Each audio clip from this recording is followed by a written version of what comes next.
lantern that I follow into the darkness, and so, yeah, probably.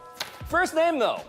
Russell Westbrook. Bomani. Russ and the Thunder are now down 0-2 to the Blazers after Dame and CJ McCollum both went tremendously off last night. And let's start by reviewing what happened on January 22nd when the Damian Lillard-Westbrook feud got started. I can't believe in the closing time. Years. Yeah, and then it turned into this. Yeah. And then the busting kind of flipped that power dynamic. But Bo, as this feud proceeds, and this feud was so much of what was fun last night, what do you make of this individual one-on-one rivalry at this point? Well, I mean, there's a juxtaposition between these two players that is kind of staggering, which is Dame Lillard, really good at shooting. Russell Westbrook, not so much, right? Now, since that has happened, by the way, the 29 points that Dame Lillard scored last night, those are the fewest he scored in 4 games since then. Like, apparently he took that personally in a way to turn this back around for Westbrook. But if Westbrook takes this as a personal rivalry, the Thunder will lose. Yes, Russell Westbrook getting really animated, getting really energetic, and invested in a feud. We saw this happen, was it last year with Ricky Rubio? He got like 4 fouls in the first half when they were playing the Jazz. A stable Russell Westbrook is the best Russell Westbrook, but Damian Lillard, man, he is feeling himself, right? He is now 6 of 9 from 28 feet or further in this series. That's 3 times as many as Steph Curry has. So Dame Lillard right now is establishing that he wants to be regarded as better than the very, very talented and very angry Russell Westbrook. Look, there was a sequence at the end of the third quarter, toward the end of the third quarter, where Russ came down and missed one. Dame clapped in his face. They come back the other way. Dame Lillard hit a shot from Eugene or wherever the hell he was standing. And right then and there, that was when this game was over. Like, the Thunder looked great coming into halftime. And then the second half, they just kept making shots, and the Thunder just kept missing them. The thing for the Thunder is Paul George shoots over 20 shots. Russell Westbrook shoots over 20 shots. Somebody else has got to be out here getting shots, and they didn't have anybody else. I think Steven Adams took 8, but that's about it. Who else on that team can get a shot? Right. Russell Westbrook does not shoot threes well, as you alluded to earlier. He is below 30% for 4 out of the last 5 years, and last night he was 1 for 6. And 1 for 6 sounds bad until you realize that that's a better percentage than the Thunder as a whole shot. And so you wonder, if you're a Giannis, you have all of these shooters around you. But if you're Westbrook,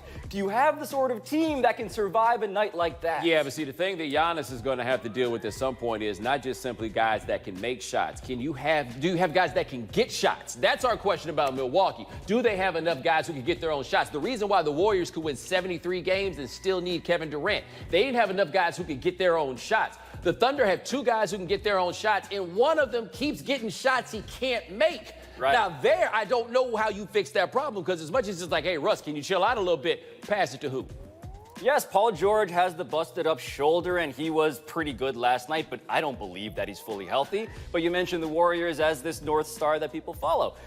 The Blazers must feel like in Dame Lillard and CJ McCollum, by the way, McCollum had 33 and like 5 and 5 or something like that last night. They must feel like they have the beginnings of a winning formula. Yeah, I mean, they've only felt like that for how many years? Yeah, it's been a while. Okay. His name is Jamal Murray. The Nuggets were down 19 with under 5 minutes to play in the third quarter last night, and Murray was 0 for 8. Then the man went off, hit 8 straight shots to seal the game. Pablo, did Murray single-handedly save the Nuggets season? It wasn't single-handed because that starting lineup, 4 of those 5 guys, Will Barton was the only one who didn't crack 20 points. But this fourth quarter was transcendent. And that sounds like hyperbole, but it's not. In the last 5 years, he's had the most fourth quarter points of anybody in NBA playoff record. And so, yeah, him going 0 for 8 to start this game, Bo, and then going 8 for 9, so many of those shots contested, that is a real eye-opener for people who don't know what this guy can do. Now, look, man, I watched the first half of this game, and what was striking was that the Spurs looked like they were so much better coached. The way they were moving the ball and the way that Denver looked when they were getting back the other way. Like, you were looking at Denver, as a lot of people were who didn't watch them play this much, like, how exactly did you guys get the number 2 seed? And you had to be well coached because you had all those injuries and you still got to where you were. Then the third quarter came midway and everything flipped in the other direction. It's rare that you see a tide turn in the way that it did. It didn't feel like the Spurs were just giving the game away. It just felt like the Nuggets were then coming back and taking it. And look, Murray, this is what, what's his name? Mike Malone, coach of the Nuggets. This is what he had to say about why he's stuck with Murray. Yeah. I didn't foresee the fourth quarter he was going to have, but I knew in my heart he needed to get these minutes. He needed to be out there. I needed to show him that I believed in him. That's powerful. If I pull him, does Coach really believe in me? Does he have my back? So I had to stay with Jamal, make or miss, because he's our guy, and I care about him. And he came through in a big way, but never once did I think about pulling him from the lineup. Now, I do think that's a big declaration, though, because that's saying to Murray, like, look, you are that guy. Like, you're not in a place where we're like, we can go get somebody else. Ain't no somebody else. It's you. Right? No, and look, before they got back into the game behind Jamal Murray, they went on a little bit of a run, a 15-2 run behind the backup guards. And so the stakes of this, it really was a matter of Mike Malone saying, look, man, you need to do this, maybe not even for this year, but for all the years coming next. We rise and fall as a franchise based on whether you can be one of those 3 best players on a title team. Can you do this for us now? But also, this is what, their second playoff series? Like, all these guys, just their second one? Yeah, they're young. Last name is the Lakers. Because there are some in the organization, Bomani, who fear that hiring Ty Lue as the team's next coach, quote, would be giving LeBron too much control, according to Mark Stein of the New York Times. So is that a valid concern? That's stupid. I mean, whether the valid concern or anything else, what that is, and this is what the Lakers are being exposed as right now. They're being exposed as a mom-and-pop business in a league that doesn't have mom-and-pop businesses anymore. What Jeannie Buss seems to be doing with the hires that she's made, it's all hiring people that she knows, people that she has some level of trust for, a distrust for outsiders. You can't treat LeBron like an outsider, and that seems to be what it is that they are doing. So if the only coaches that she's interested in are the ones that are on her Rolodex, then they're going to have big problems. I empathize with where she is coming from because the Lakers are their business. They don't have other interests. This is what they make money on. But the question, as you imply, is important. Are you hiring the best people or are you hiring your people? And LeBron James at this point must be considered one of your people because there are 2 timelines that they can play with, right? One is LeBron's. You have 3 more years with him in which you have to empower him and make him the best LeBron he can be. The other one is one in which you go get a president of basketball operations and actually replace Magic Johnson because the guy in charge of LeBron right now is Rob Pelinka, who is Kobe's best friend. Right, and I also get this, like, so, yeah, the idea, you don't want to give LeBron too much control.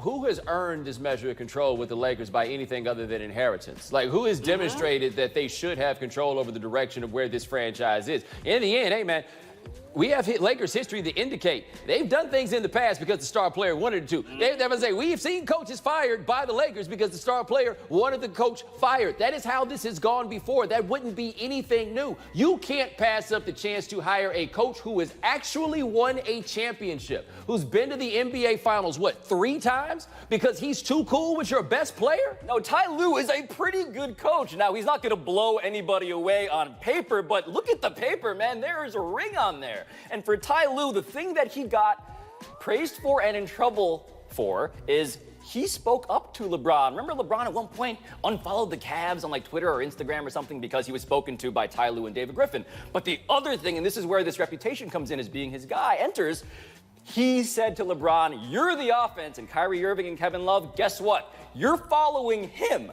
And if I have LeBron on my team, that may just be how we need to play basketball. That's basically what Greg Popovich did for 20 years with Tim Duncan. The offense runs through Tim Duncan. The defense runs through Tim Duncan. This is how it goes. If it's going to be a, hey, we're going to show you in charge, as things stand right now, you, Lakers, have not made the playoffs in 6 years? Yeah. You're not bigger than LeBron right now. If your concern is that LeBron's going to think he's bigger than you, he did a lot more showing up here for you than you did vice versa. The least you could do is hire the best coach you can. They've not only missed the playoffs for 6 years, they have the worst record in the NBA over those 6 years. And really the only question I have for Ty Lue is, or for the people around the Lakers is Ty Lue going to scare Kyrie Irving from wanting to show up? Because maybe that's a consideration, but barring that, go get LeBron his guy. Or maybe just get the coach, right? Like Somebody, is there or a championship president. coach out here? Yeah. Coming up next, Kawhi went off. He didn't really talk about it, though. Yeah. Not much. High